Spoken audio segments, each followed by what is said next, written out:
Hello, everyone. Welcome back to the Relay Bitcoin podcast. Today, with a very special guest, Imo, our CMO, Chief Marketing Officer, who's joining us today. We had a couple of other team members already here, and I think it's really nice from time to time, not only to have these huge guests like Jeff Booth, Dan Hell, Natalie Brunel, and all these great Bitcoin people, but also really the plebs and the Relay team members in here, because I found that a lot of people are actually very interested.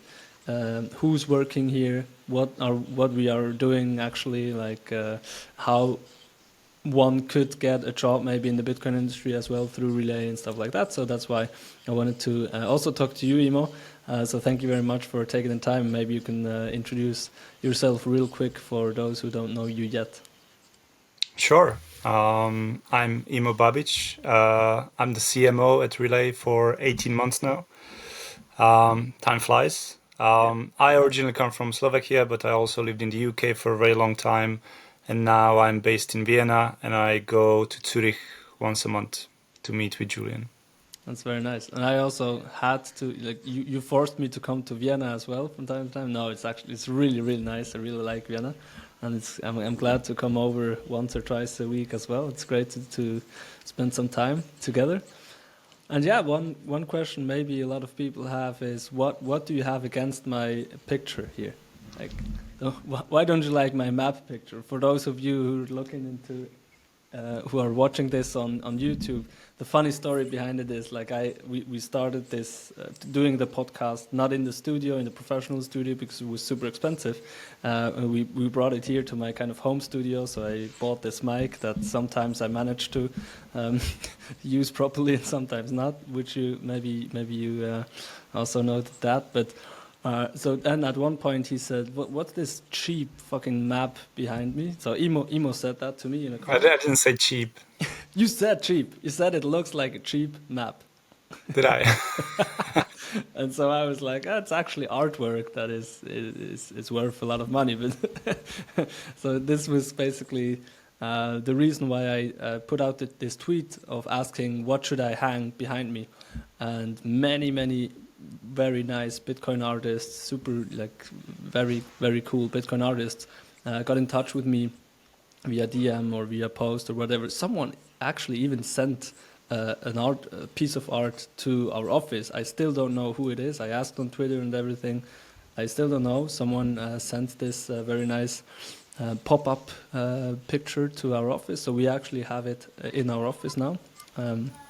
Which is really nice, but then that basically kickstarted the process of me having something new here. So there's an artist that I will announce soon that is now working on a piece of art to hang behind me, which is more Bitcoin. I think that was the reason, right, Imo? You wanted to have something more Bitcoin-y behind me.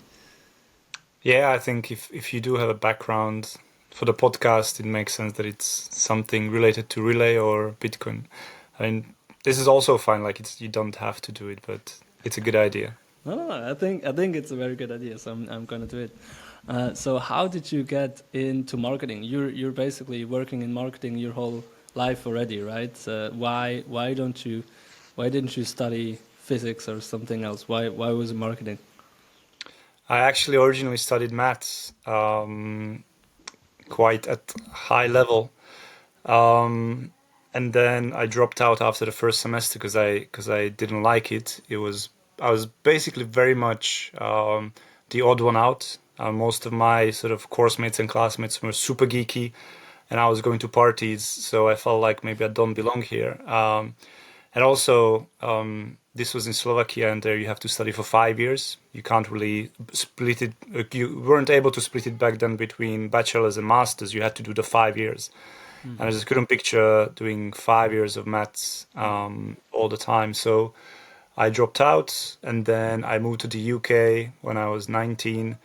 And I went to uni. There was more of a generalist course. So there was like business management. And I enjoyed marketing the most out of everything. And I thought it was very easy and very straightforward. And then from there, I just applied for a lot of jobs in agencies in London, I got a job working for Xbox as a client, and it kind of started there. So I have been in media agencies for I think the first 4 or 5 years of my career. Then I worked in the movie business a little bit. I worked for 2.5 years for Universal Pictures, where I was basically planning the media and marketing budgets for movies like The Fast and Furious 6 and Despicable Me, which is really cool. Working in a film business is very good, but it's also it's an industry full of extroverts. Everybody's an extrovert. I'm a little bit more of an introverted person, so again, I felt like I don't really belong to this industry. The other extreme, Um, from from from the math geeks to the movie wannabe yeah, movie stars. yeah, and then I also met my wife, and we sort of got serious together, and then we decided to move abroad, and we picked Vienna. I continued working in marketing in Vienna as well, and then I came across. I wanted to sort of start working in startups. I really wanted to stop working for big companies because Mm. that's all I've been doing. All these agencies and Universal Pictures, they have hundreds and hundreds of people in the building, and you're just part of a small sort of huge machine. You're a small part of a huge machine. Then I wanted to experience startups, so I started applying for jobs, and then I came across Bitpanda. At the time, they were a very unknown company if you were outside of the crypto world. Mm. And at that time, this was 2017. It wasn't as big as it is now. It was still very niche. You didn't really hear of people talking about cryptocurrencies at all Mm. in 2017. Now it's a totally different world. But anyways, I started looking into it. That's how I like properly looked into Bitcoin. And then it started really there. I worked there for 2 years. I was the first head of marketing. And after that, I took a little break. And then I discovered Relay, or Relay discovered me through a headhunter. Yeah, some headhunter discovered both of us and thought it was a good match. So I'm very glad this guy did it. Especially as a marketing person, I mean, you're a head of marketing even. Hey everyone, this is Anna from Relay. I want to tell you about Relay Private. It's our exclusive service for private clients, family offices, and small and medium-sized companies looking to buy or sell large amounts of Bitcoin. As a Relay Private client, you have a full team focusing on your needs. A dedicated account manager guides you every step of the way. You also get personalized 24/7 support and gain access to exclusive reports and industry insights created by Relay. If that sounds like something you or somebody you know should check out, click the link in the description or head over to relay.app/private. You have a lot of responsibility to sell the product, obviously, and a lot of pressure, maybe also for delivering growth. How important is it for you to really have a passion for the product that you're selling? Because I feel like you did a great job so far in your career to almost pick something that you're passionate about and then Yeah. sell this. So, for example, you really like movies, so you worked for Universal for these movies. You also worked for obviously crypto because you liked crypto and now Bitcoin more. And now you're obviously was one of your reasons why you wanted to join Relay is because you were passionate about the product, you liked the product, and most of all because we're Bitcoin only. And I feel like it must be super important, especially when your full-time job is to sell a product, that you really are behind the product and are passionate about the product. Or could you basically sell anything? I think you can sell anything. So if you work at agencies, you work with 4 or 5 clients at the same time. That can range from a car company to a gaming company to sunglasses or supermarket chain. So you sort of have to plan the strategies based on the target audience. The target audience data is available because you work with research companies, and then sort of you put one and one together. Um, but I think, and there are people who like this. There are people who work in agencies their whole life. They really are, lifetime agency employees, and they probably during their career work with hundreds and hundreds of brands of different industries. I didn't really like that much. I actually always wanted to sort of have a focused attention on one thing rather than several things, because you also you could also do a better job. Like you could do a good enough job across any brand you want. It's marketing is not rocket science. But if you really want to do a good job, then it's better to focus on something. And also on a personal level, you get more invested in in the brand or the product that you're working with if it's just one thing, and even more if you actually work for the company. Because I think it's the job is not just about the results. It's sort of where you spend your time. You work, let's say, 8 hours every day, 5 times a week. That's the minimum. Sometimes you work longer. So that's a huge chunk of your life, for, I don't know, 40 years. So you might as well spend this time with something you actually care about. And if you don't care about it, if you work in an agency with a bunch of brands, it's all very transactional. It's like, the client said to do this. All right, we're going to find a solution to this problem. When I'm done with it, I hand it over, and that's it. My day stops. I don't need to worry about it. And it's great, but it's very on the surface. And I think you get a much more enjoyment out of your work if it's actually a little bit deeper than just the surface, if you are connected to it. And that's what I discovered. That's what works for me. It doesn't work for everyone else. Everybody is different. But when I was at Bitpanda, I truly cared for the company. I liked the people, I liked the culture, and I believed in what they were building at the time. But I also changed during the time as well as the company did. And now I care really only about Bitcoin. So I wanted to find a Bitcoin only company. And that's when just really Relay just popped up out of nowhere. So it was a great match. But the fact that I also am using Relay in my private life, and the fact that I am involved in a product helps me to sell it better for sure, but also work with the product team and tell them that, hey, this actually would really help marketing if you do this, or if we put more emphasis on branding, we would be able to get better results. And it's important that whether it's marketing or sales or whoever is in charge of the product is actually involved with the product, because most marketers, what they're good at, I believe, is that they have a sixth sense for what people like and don't like. It's something that not everybody has. I think I have it, and I can really empathize with the people, so I can understand what would make them tick, what wouldn't, what is something that they would find appealing, what they wouldn't.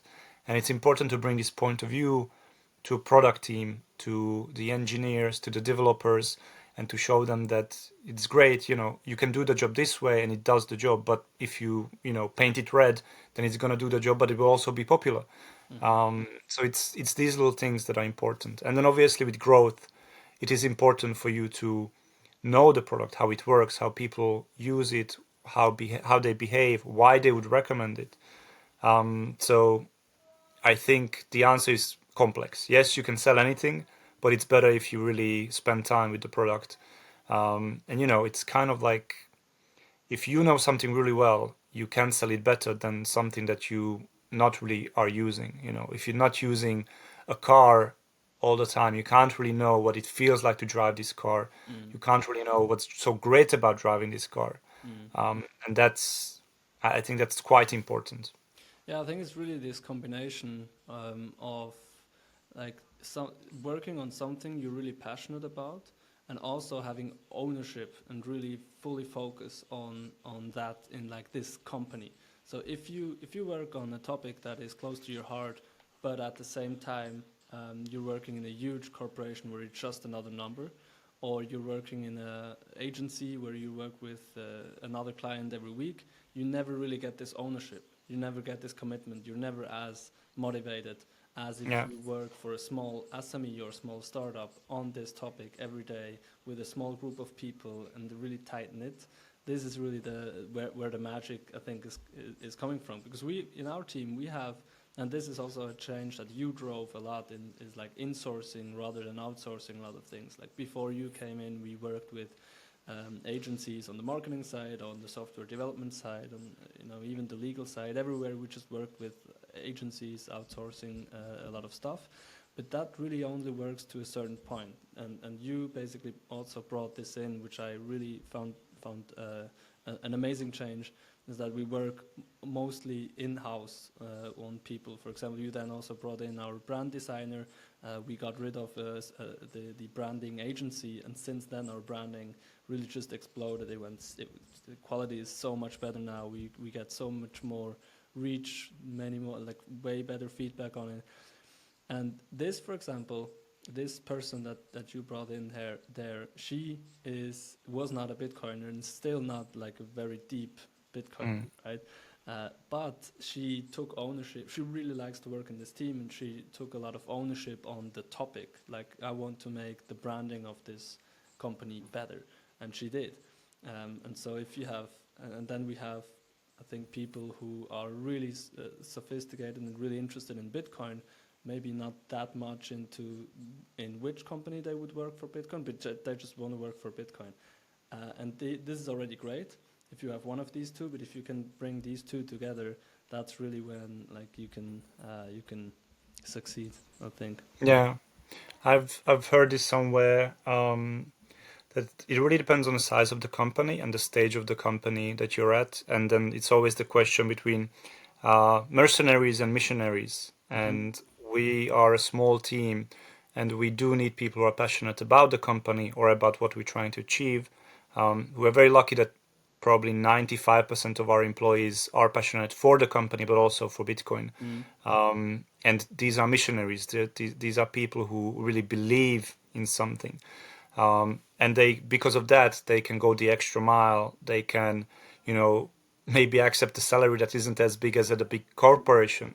And then you have mercenaries who can be absolutely brilliant. Some of the best people work at agencies. They're really, really good, but they would really struggle at a startup that doesn't have big budgets, that doesn't have a team of many, many people, that doesn't, have yet a perfect product. Like the startups are startups. They are really on the beginning of their journey. And agencies, especially the really big ones, the best ones that hire the best people and spend the most on salaries for hiring the best people, they are great for Coca-Cola, for McDonald's, where you need to sort of always reinvent the product, because that's also a big problem. If you have a brand that's been around for 100 years, how do you keep making it relevant? And that's important, and that's difficult as well. But for startups, that might be quite a challenge. And also, as I said, it comes with its challenges, and you need people who are really passionate. If you're not passionate, then I think personally you probably would struggle at a startup. You would get frustrated and then eventually probably leave or get fired because it's not a good fit. You have to, you have to want it. It's not a job where you'll be like, I can just cruise and I can do this for years, because A, you will be very frustrated, and B, if you just cruise, you will probably get fired very fast as well, because there's no space for people who just cruise, who sort of just go with the flow and try to hide. You need to take ownership. So yeah, I think it's quite important to have people who are missionaries, and I think that's probably everyone at Relay. Even Anna, that you mentioned, our designer, she wasn't a Bitcoiner. I think she's now a Bitcoiner, but mainly she believes in a company. And that's great. You don't have to be a Bitcoiner if you believe that what this company does and what these people do, I want to be part of it because they have a great energy, and I believe that they will be successful, and therefore I will be successful if I stick with them, and I can also learn a lot. So yeah, it's always a debate, but I think at our size, I don't see a lot of value in agencies currently. Yeah, definitely. No, I really like how you talk about this passion thing and the missionaries thing. It reminded me of this. Maybe I can check. Can I share my screen here? Let me check. Can you see this? Yeah. Nice. So it reminded me of the Ikigai model. Do you know the Ikigai model? Yeah. Being in the Ikigai means doing something you love, something the world needs, something you can actually pay for, and something where you're good at, right? And Yeah. most people, like probably 90+% of the people never make it to their ikigai. They either have like a corporate job that is well paid, but it's not something that they love, or maybe it's something maybe that the world needs, but it's not really something they're good at. And so in the end, to really find something where you have the perfect match, or it's something that you're really passionate about and you feel like you're changing the world to the better, that's really like your purpose, and you like to get up every morning to do this, and also you're good at it, and it's actually something that also makes others people's lives better, and you can get a salary from it. This is already a lot to ask, and it's pretty hard to find something Yeah. pretty unique if you found something. And for me, back then, this was really also a big struggle. For me, this was always, I know I had a huge drive to find something like this. I didn't just want to have a job. Like, I hated to work at a bank. I worked at a bank with great people, and I was probably okay at it. I was good at it, but like I just hated it because I felt like I'm not gonna do anything positive for the world. And I saw the people that were there still working for 30, 40 years. They were close to their retirement, and they were so they were dead inside. Like, it's great, like, because they were not passionate at all about it. They came to the office at 9, they left it at 5. Any call, any email after 5, they wouldn't look at it because they hated what they did. So for me, this was always super important to find something. And when I discovered Bitcoin and decided I wanted to make Bitcoin a big part of my professional life, this is when it clicked for me. I think this is really something. It was so interdisciplinary. It was so world changing, like so fundamentally disrupting how we think about finance. That I thought there's almost nothing that can have such a big impact on the world like Bitcoin. And I also thought that this is definitely something the world needs, because the financial system as we know it now, fiat-based, central bank and government and bank driven, there's a big problem. So it's an alternative to this is something the world needs. And I found a way through the company Relai that I can also get paid for it, and and I thought it was it doesn't matter, but like this was when it clicked for me. And I think everyone should find this kind of click moment, and a lot of people do actually when they discover Bitcoin. Yeah. I also feel like more people should try to find their way into the Bitcoin crypto or like the Bitcoin ecosystem to get a job. It's now easier than it was for you when you started working at Bitpanda. So maybe let's start on how was the interview process at Bitpanda? Was it hard to get to? Because it was your first step into the industry, and back then, as you mentioned before, the industry was really tiny yet. So how was the interview process, and how was kind of the journey from A to Z that you were 2.5 years at Bitpanda? I was there for 2 years, but at the time it was a very different company. So now, obviously, they are Austria's first unicorn, a huge company with, I think, 400 people working for them or something like that. So obviously, probably now they have several rounds of interviews and all sorts of things. But at the time, I had one call with the HR person, and then one in-person meeting interview with the HR person, and at the time the head of design, who was kind of filling in for marketing because they didn't have a marketing person, and then another final round, which was basically with one of the founders, and that was it. It literally took, I think, 2 weeks altogether, 3 interviews altogether, including a phone one, and then that was it. But now, and when I worked there, then actually I introduced for the marketing positions that there would also be some sort of a task that people would need to do. So then it becomes more complex, and now for sure it's more complex. And but they're recruiting all the time, so it's easy to get a job, as you said, now in a Bitcoin company, because there's in every country, I would say, there is probably at least one local business that is a broker or an exchange, or you have these big ones like Bitpanda that cover several countries, and they're always looking for so many people. So if you want to work in a Bitcoin only business, then that might be a little bit more challenging. There aren't that many, and the ones that are existing, at least in Europe, are quite small. The small startups that probably don't have the budget to hire, more than one person for marketing, more than one or two developers and stuff like that. So these are, I would say, because Bitcoin is so niche compared to the larger crypto world, that might be a bit of a challenge. But for sure, it is a lot easier than it was in 2017. So when you joined Bitpanda, what was you told me, I think, in the interview process that like it was phenomenal growth that you guys achieved there, especially the period you were there. I mean, you're also a marketing guy, so you are good in convincing also about yourself and like telling the right numbers to people. So, but I was super convinced when you told me about the numbers that you achieved there. For example, you came there as you were one of the first marketing people, and then when you left 2 years later, you were more than 20. So you recruited a lot, you built the team, you've grown the team, and then you've scored like probably I think 1 million app downloads. So when you got there, it was like 200K app downloads, right about the stage that we are at now at Relay. But when you left 2 years later, it was more than 1 million, right? And all these kind of crazy numbers. How did you achieve this kind of growth?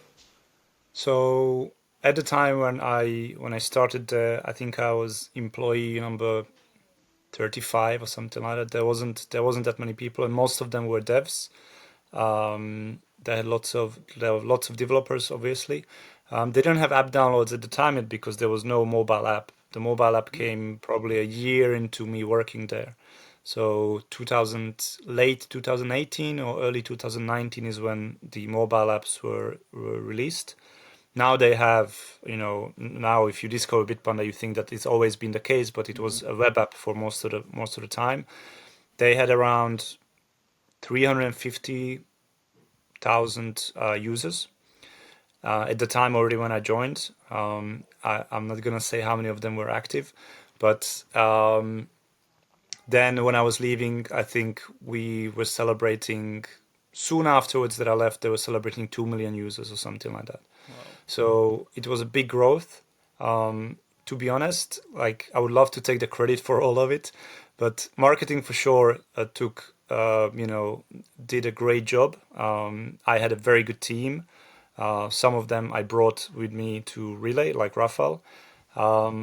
But marketing wasn't all of it. It was also being at the right time with the right product, because essentially, you had this big bull market in 2017 that has really sort of put crypto and Bitcoin on the map for most people.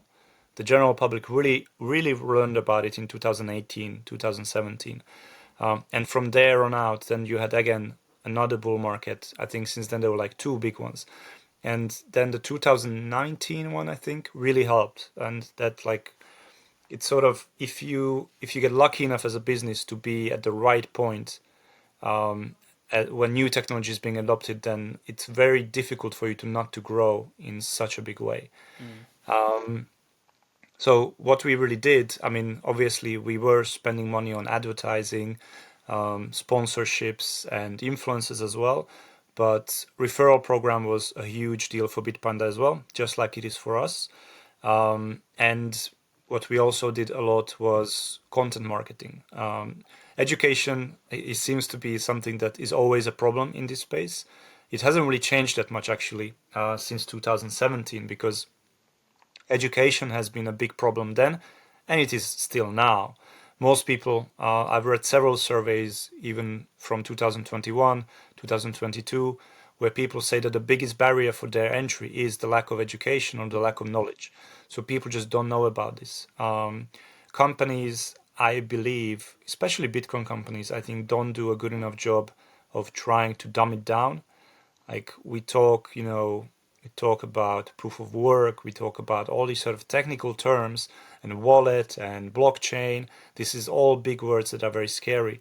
And we don't explain the very simple why should you care about this. So I think the educational part was a big deal for Bitpanda as well. We actually, one of the bigger things that I'm proud of that we launched there was the Bitpanda Academy, which is a huge educational e-learning platform that is still active now, and they've done an amazing job on it since then as well. And that was a big part for us. And then all various partnerships, PR has been a big deal as well. So really growing the app has always been of several channels and several tricks. There is not one silver bullet for it.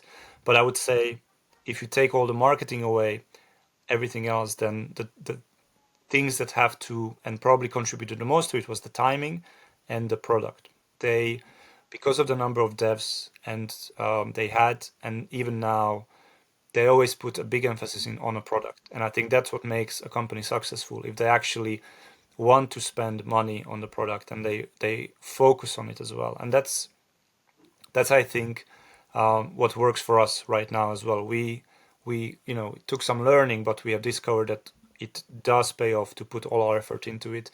That's why we are doing all the work that we're working on that we can't talk about it here, but there will be lots of updates coming out for the product this year. And because I think that marketing is important, but having a great product always trumps having good marketing. You can have a great product and an okay marketing and you will be successful. You can have great marketing and a shitty product and you will be successful for a very short time. Because when people try it out, they will feel like they've been lied to. So you will get the people through the door, but they will not retain them. So marketing and product has to be hand in hand. They ideally should both be really good. Then that's when you have success. That's when you can really grow. And I think Bitpanda had that and probably still has it. And Relai has it as well, or we're working on it really. So it's you cannot have good marketing without a good product, in my opinion. I had worked at a fintech before, very briefly, that the product was not good at all. It was very, very faulty, and it's almost impossible to market it because you have immediate bad feedback from the users. Like literally the moment you put a campaign live, people go, they click on it, they read about it, they download the app, they try the app, and immediately they give you 0 stars or a 1-star review because they hate it. Because they feel like you have given me this beautiful message, this greatly designed, nicely written message, and I got convinced. I took my time to register, to download, to register, and then you let me down with this shitty service. So it's never really great if you have a shitty product. Of course, yeah. It's a very fine line, though. It's hard as a what's the hard thing about being a startup is that you have a lack of resources, right? You have very limited resources, so you can't just possibly have all of it. You don't have enough time, you don't have the manpower, you don't have the money. So you can't really get just this within half a year. You get this perfect product out and you can market it with a great team and then you just go, right? Because you always have to find a good balance between the product, the marketing or like the growth and the finances. And in order to raise money as a startup, you need to have a great growth. You need to show growth. So you need to kind of pressure this growth to a product that is maybe not there yet, but you need to find the money to build the product, right? So it's always about building the product, getting growth, and then through the growth, getting money, and then with this money, build a better product, and just you go this cycle all the time. And that's why sometimes you have to be good at marketing, even if it's a mediocre product, to get more resources to improve the product, and then you can reach the next level of marketing and growth as well. And that's sometimes kind of tricky. Obviously, I would love to invest all the money into product for a year, but the problem is then we would run out of money, and without any really great growth, we could then not go out get more money. So you always have to balance these things out. Yeah, it's with startups though you have some time because people are more forgiving if it's a startup that doesn't really have a big name yet. I worked at a company that had a very big bank attached to it that comes with very big expectations, and then that's not a relationship you want to enter. And it's like, oh, this is big bank, great, let me try it, and then you realize that the product is really poor. And to be honest, if you're a startup and people don't really know you, they are more open to imperfections.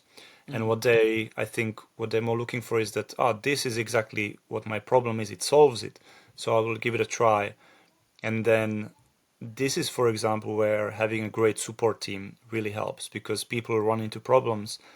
And the difference between a big company and a startup is that at a big company, you probably get a random message and then they reply to you 3-4 days later with something that is not going to satisfy you. At a startup, they might not always solve your problem, but they will always feel like, I just had a conversation with a human being, and they really tried to be helpful. So yes, you will probably run into a problem at a startup, but then you will kind of forget them.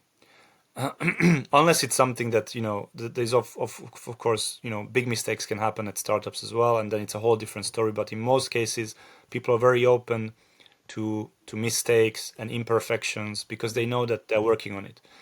I love this product. I really like what they do, and it will be so good when they fix it all. And I'm looking forward to it, and I will be on this journey. Yeah, it's really crazy the community support you get. I mean, probably not every startup, but we as Relay really like have such a great community supporting us all the time. Like from the beginning, people were basically spending time with us, giving us feedback, testing the product, telling others about it. This is something you would never get as a corporation. Maybe you have a 10, 20, 100 million marketing budget per year, but you never get this kind of dynamic with your users, your first users, your followers, so online, your supporters, because you also put this energy in. Like all the few people that are working at a startup at an early stage, really because they're missionaries, they don't care about the salary, they just want to work with these other ambitious people on the same vision of, like in our case, bringing some Bitcoin into everyone's pocket worldwide. Like they spread so much energy that is contagious, and all these kind of followers online and users, they want to support us, and that's such a great energy.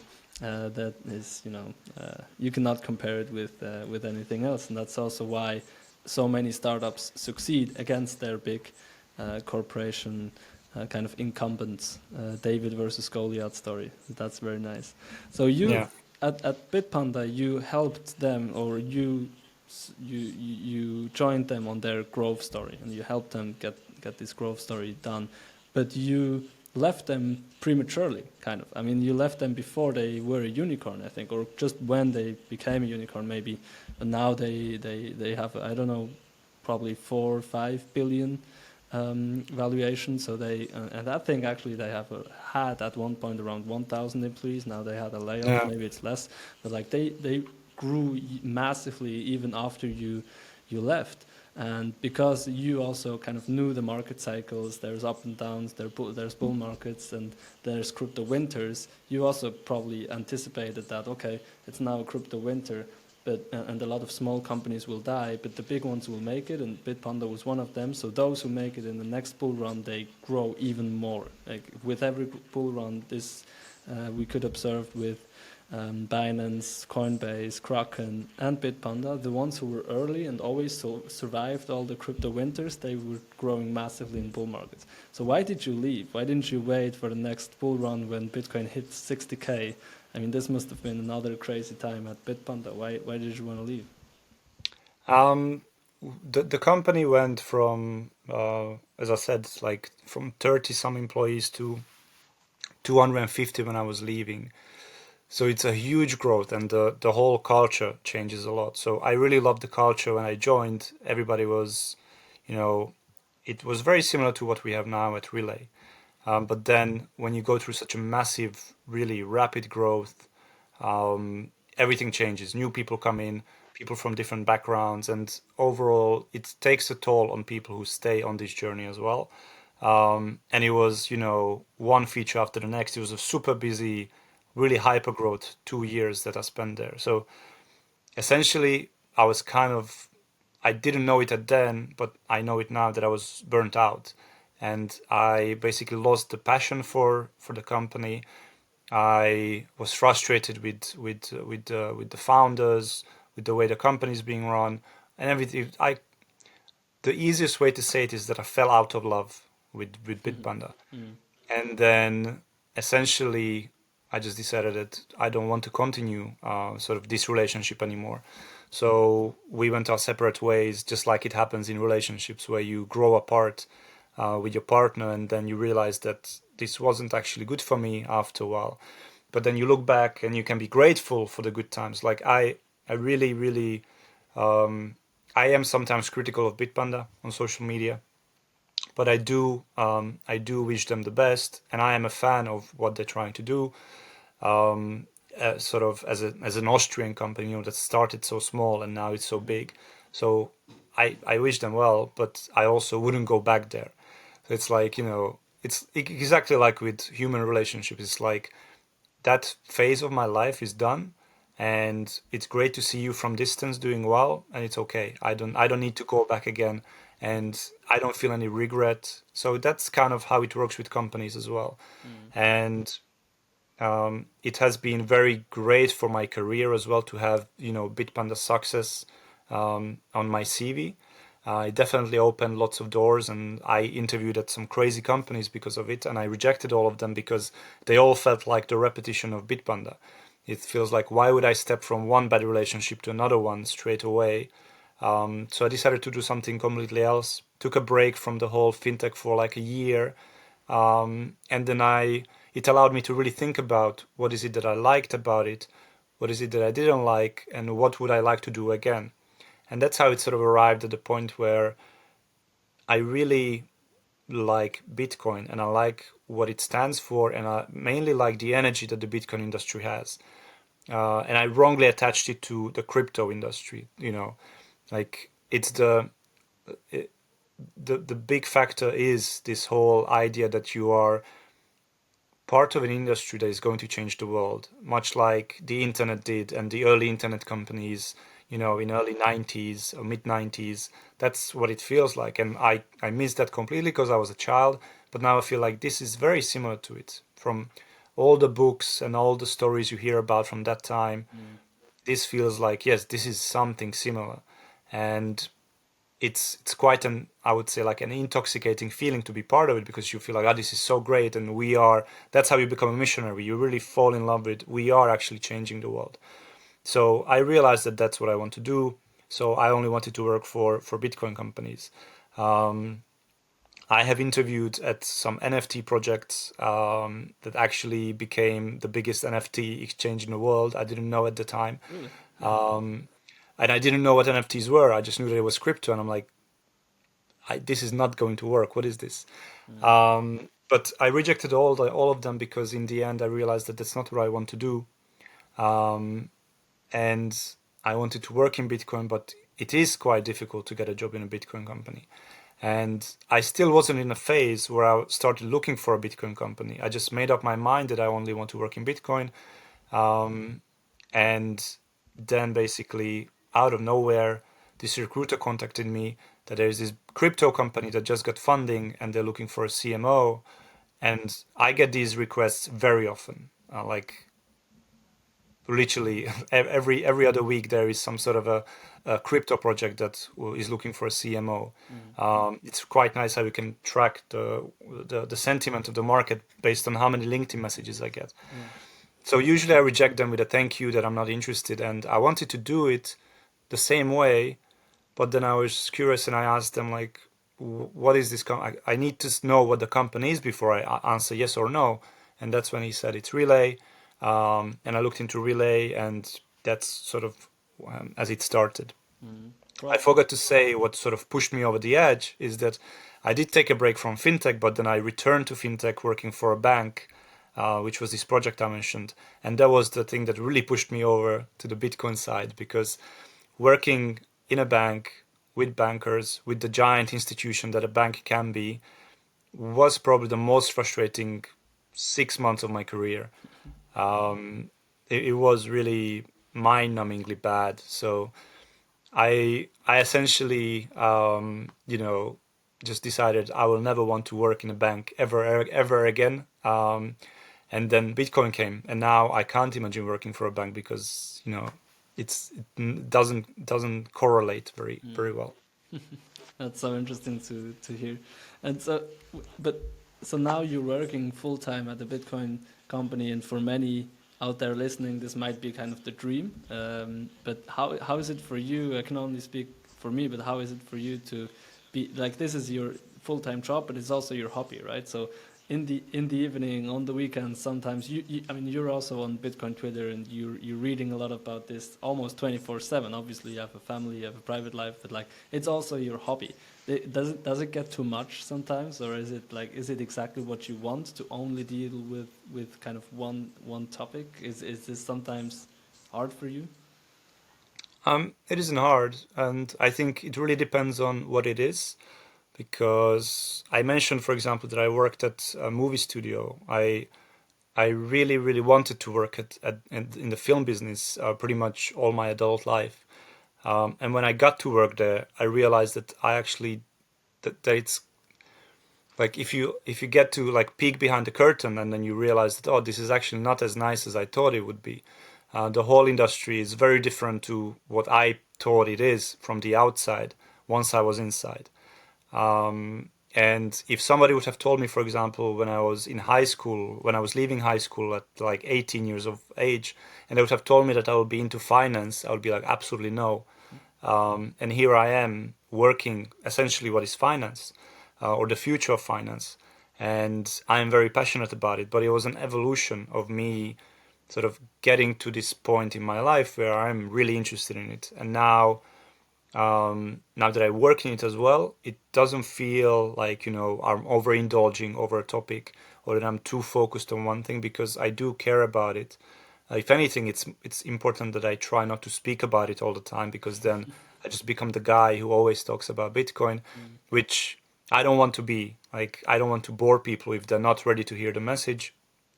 If somebody asks me, then yes, I answer them, and I'll give them all the information that I have to the best of my knowledge. But I don't want to be the person walking around, I work in Bitcoin, do you want to hear about Bitcoin? But I think it's great. I think it's important for people to realize that it's still a job. You still need to be good at it, because you can be passionate about Bitcoin and they will take you only so far, but you also need to be able to bring some value with your passion. So you do need to be good at something. So I would really focus on that you find what it is that you are good at and work on it over and over and over again. Because if you're really good at something, then the companies you like and the industry you like will hire you for you being good at it, which can be you're the best support person in the world, or in your country, or you're very good at marketing, or you're a great finance person, you're great at memes. Doesn't matter what it is, you need to first of all know what you're good at, and then you will get a job that you will enjoy. Just being interested in Bitcoin, you might find it hard, because there's a job to be done as well. Yeah, absolutely. And it's always also better to just do something you like and go for it, as long as you can and as hard as you can, and don't think about the money at all. So it's way better than just going out looking for a job that pays you a lot of money, because in the end, you will reach a certain point where you're so good at something that people will throw money at you to do it. So they will give you more and more money, but it's a journey. It takes a bit of time, obviously, to get there, but it's definitely worth it. So last question, as usual, you know what comes now? How much Bitcoin do you have as a percentage of your portfolio? Are you an all-in guy? I probably have more than the average person. Most likely. I think the last time I checked, it was around 75% or so. Wow. So a high percentage, and I'm trying to work on it now to balance it out. So to lower it, basically. It's going to be hard in the bull market. You'll need to sell a lot. I don't need to sell. I just need to put money elsewhere. Okay. I'm never selling, so I don't know. I have lots of friends who ask me of like when I would sell, and I don't know, never. So I haven't thought about it yet, even when it was at the last all-time high. So yeah. I really like this question though, when people ask when will you at which price you sell, and I found the best answer is a counter question. and it's for what for? What would you sell it for? Yeah. Then that's where the thinking process starts. Like, okay, is fiat money actually the most valuable thing I can store my wealth in? You know, because this is just something that people take as given. So they buy some asset, stocks or real estate or Bitcoin, and then they want the money, the value to go up. So they speculate on the price rising, and then they sell it again. So they have cash, which in their minds is where to store the value.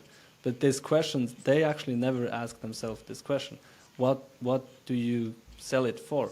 If it's fiat money that is debasing at a rapid rate currently and is controlled by governments, central banks, and there's fees involved and censorship involved, all that kind of stuff, then they start thinking about, okay, maybe I want to store it, actually store the value, not only speculate with Bitcoin, but store my value in Bitcoin in the long run. And then it doesn't make sense to sell again. This is a very long journey that a lot of people still need to go through. 90% of the people in the world, actually. That's why we are here for. We're helping them. So thank you very much, Imo, for taking the time. This was a great chat. Is there anything you wanted to add? No, only to stack sats with Relay if you haven't yet. Great job, Imo. Thank you very much. Thanks for taking the time. Thanks Talk for the to you chat. soon. Cheers, Ciao. guys.